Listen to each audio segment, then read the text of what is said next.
જય સ્વામિનારાયણ. કેમ છો બધા? હું વંદના સ્વાગત કરું છું તમારું મારી ચેનલ હેલ્ધી ફૂડમાં. તમે જો હજી સુધી મારી ચેનલ ઉપર નવા હો તો આ ચેનલને લાઈક કરો, શેર કરો અને સબસ્ક્રાઈબ કરો. અને જો તમને મારી રેસીપી ગમતી હોય તો બેલ આઇકન દબાવવાનું ભૂલતા નહીં. આજે આપણે બનાવવાના છીએ અલુણા વ્રત સ્પેશિયલ દહીં વડા. તો જોઈ લઈએ ફરાળી દહીં વડા માટેની સામગ્રી. એક વાટકી મોરૈયો મેં બાફી લીધેલો છે. આ તમે જોઈ શકો છો પોણી તપેલી થઈ ગયો છે. દહીં છે, સિંગના દાણા મેં સિંગને શેકી પોતરા ઉછળીને સિંગ ખાડી લીધી છે, આદુ મરચી, મરી પાવડર અને બટેકું. ચાલો બનાવવાનું શરૂ કરીએ. પેલા બાફેલો મોરૈયો એડ કરશું. આ વડા આપણે અલુણા વ્રત માટે બનાવવાના છે, એટલે ત્યારે મોડું ખાવાનું હોય, એટલે આમાં મીઠાનો ઉપયોગ ક્યાંય નથી કરવાનો. અહીંયા મેં 2 બાફેલા બટેકા લીધા છે, મીડિયમ સાઇઝના બટેકા 2 બાફેલા. મરી પાવડર 10 થી 15 દાણા મરીના લીધેલા છે. મરી નાખવાથી પેટમાં દુખતું નથી ને વાયુ નથી કરતું. સિંગદાણાનો ભૂકો, અહીંયા મેં પોણી વાટકી જેટલો સિંગદાણાનો ભૂકો લીધો છે. આદુ મરચીની પેસ્ટ,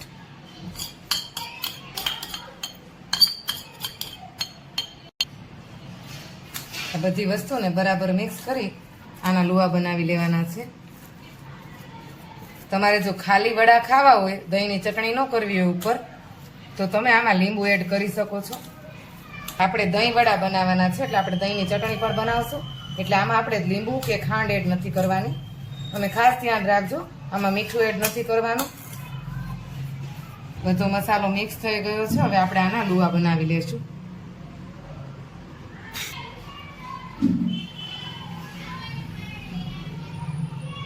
આવી રીતે મીડિયમ સાઇઝના લુવા બનાવી લેવાના છે. એક પછી એક બધા જ લુવા બનાવી લેશું.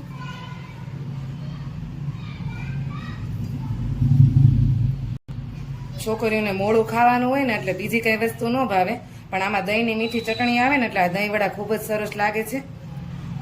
તો જરૂર બનાવજો. આપણા બધા લુવા બની ગયા છે. લુવા બનતા હતા ત્યાં જ મેં ગેસ ઉપર તેલ મૂકી દીધું હતું. હવે આપણે આને તળી લેવાના છે.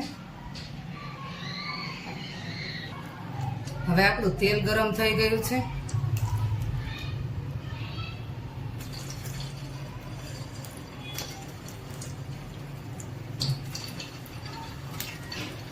હવે એક પછી એક લુવા આપણે તેલમાં નાખશું.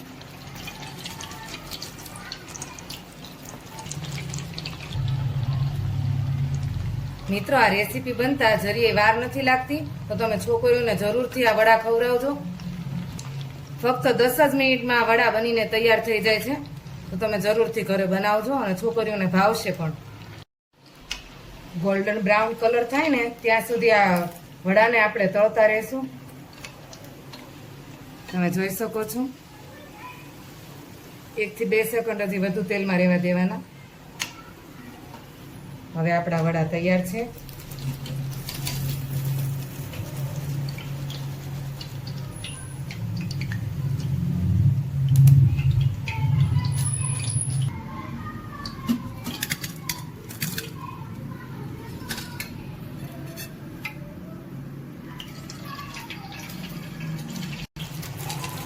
આવી જ રીતે આપણે બીજા બધા વડા પણ તળી લેવાના.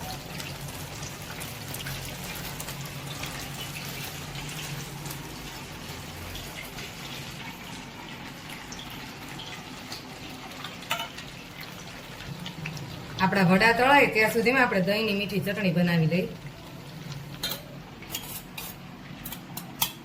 અમે 1 વાટકી જેટલું દહીં લીધું છે. હવે આમાં ખાંડ કરવાની છે.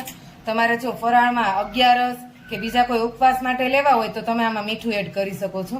આપણે અત્યારે અલુણા વ્રત માટે ખાસ નાની છોકરીઓ માટે બનાવીએ છીએ, એટલે આમાં મીઠું યુઝ નથી કરતા. આ દહીંમાં આપણે 2 ચમચી ખાંડ કરવાની છે.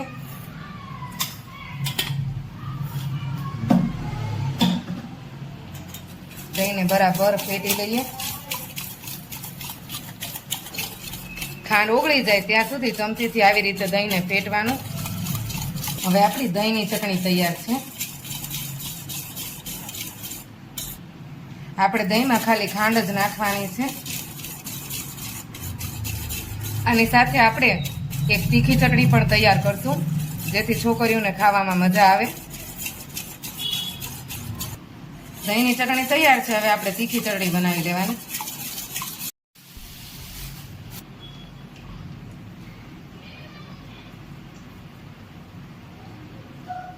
થોડો ફુદીનો એડ કરશું. ફુદીનો પણ મિત્રો પાચન માટે ખૂબ જ સારો છે, એટલે તમે જ્યારે ગ્રીન ચટણી બનાવો ત્યારે ફુદીનો જરૂરથી એડ કરજો.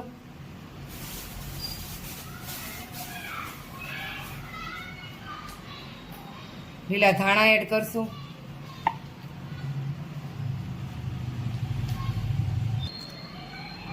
આદુ ઝીણી ઝીણી કટકી કરી લે એટલે પીસવામાં વાંધો ન આવે.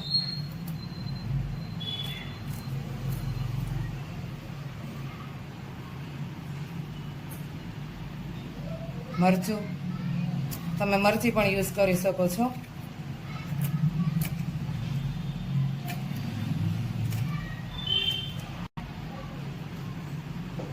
આમાં 1 ચમચી જેટલી ખાંડ એડ કરશું.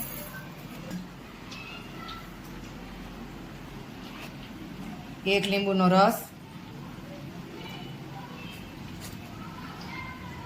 આ ચટણીમાં આપણે મીઠું એડ નથી કરતા. તમે જો ઉપવાસ માટે બીજા કોઈ ઉપવાસ માટે બનાવતા હોય તો તમારે મીઠું એડ કરવાનું. વડા ખાવામાં ખૂબ જ સ્વાદિષ્ટ લાગે છે, તો ઘરે તમે જરૂરથી બનાવજો. હવે આની આપણે પીસીને ચટણી બનાવી લેશું. તો હવે આપણી ગ્રીન ચટણી તૈયાર છે. આપણા વડા તળાઈ જાય એટલે આપણે સર્વ કરી દઈએ.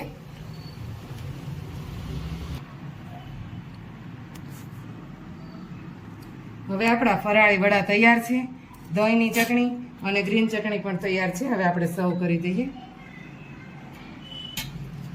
થોડા હાથની મદદથી આવી રીતે ચપટા કરી લેવાના.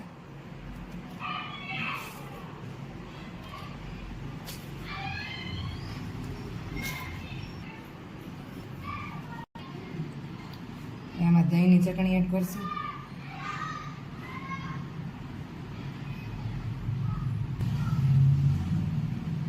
દહીંની ચટણી થોડી વધારે માત્રામાં નાખવાની છે.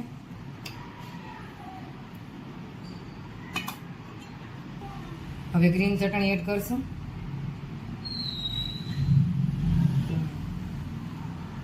આ તીખી હોય છે એટલે સ્વાદ પ્રમાણે નાખવાની. તમે જો બહુ તીખું ખાતા હો તો એ પ્રમાણે યુઝ કરવાની.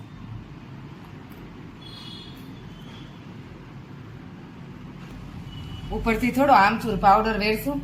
આ મેં ઘરે તૈયાર કર્યો છે. રાજાપુરી કેરીને કટકી કરી સૂકવી દે અને મેં પીસી લીધો છે, તો તમે પણ ઘરે બનાવી શકો છો.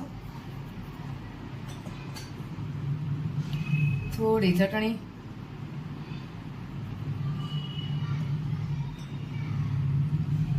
તમારે જો આંબલીની ચટણી કરવી હોય તો એ પણ કરી શકો.